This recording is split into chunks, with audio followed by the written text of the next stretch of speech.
Misco is a Asian fusion restaurant in the very heart of Paris, a very prestigious part of Paris. It's right next door to Louis Vuitton. It's a place where art, food, music, culture, good times all mixed together. Yeah, one of the most important things about, most interesting things about the Misco project is the way that we were briefed. The idea is that Misco is set somewhere in the future, the near future, 30, 50 years in the future. You're in a street somewhere in Asia, you're not sure whereabouts, not which country, it's slightly fused, there's steam, there's cooking, there's shouting. It's like Blade Runner, but everybody's happy. So that's how we started. The name of the restaurant was already was a given. Our task was to identify and personify who Misco was. And through all the different things that we did, we revealed different parts of her nature. We wanted the whole thing really not to be designed, but more a kind of curation and a discovery of the culture. So we looked to Japan. We tried to find out who was the grand master of Japanese tattoo art, or irazume, as they call it. And we found out it was this guy, Shige, and this is him. And one of the most famous tattoos he's ever done was this one. It's a woman called Yoko Uni, who was the first person known to have a full bodysuit applied.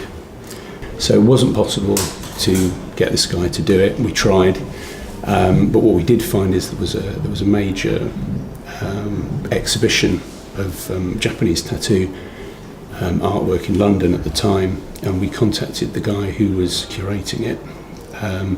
He had been trained by a grandmaster in Japan, the first Western guy to do it. He was halfway through his training, 10 years in.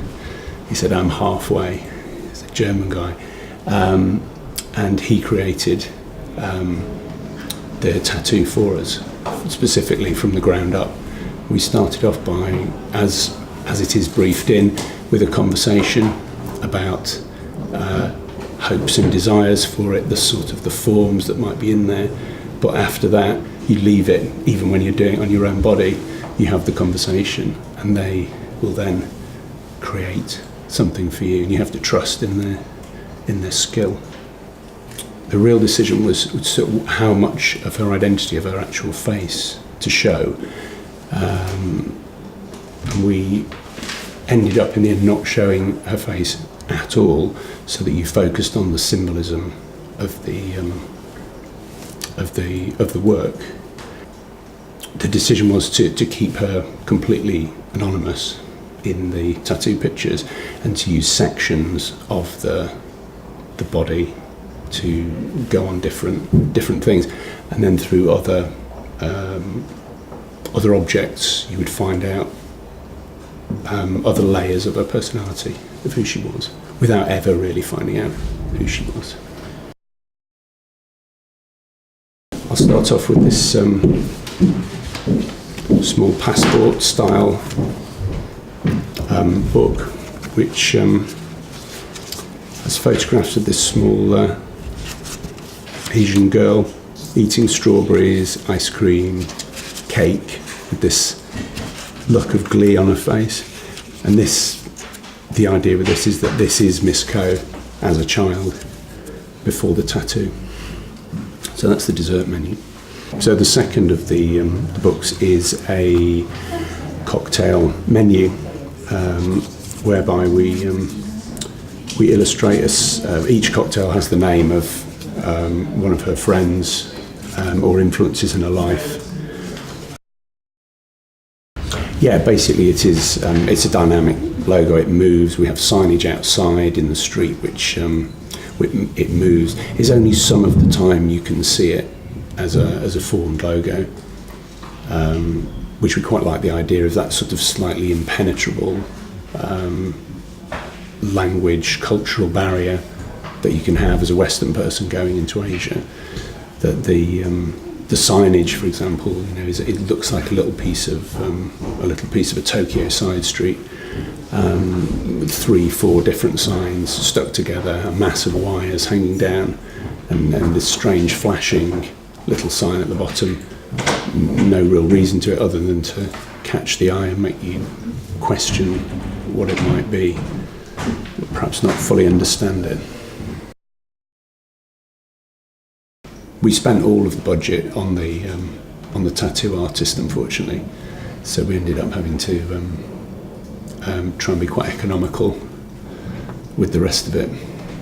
That the dessert menu I showed before was done with a borrowed child,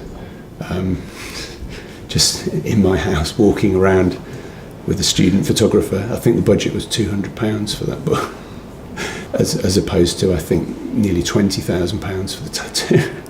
The large full body tattoo was actually legal in Japan before 1920 something, and very, very much is the sign of Japanese mafia, which is one of the reasons why a woman having a bodysuit is very unusual. In Paris, in the very centre of Paris, off Georges V, it's really just an extreme celebration of body art. Well, the brand is franchising and will be opening in New York potentially next year. We're in discussion about whether we create another character or whether we continue with this character. It's still in discussion.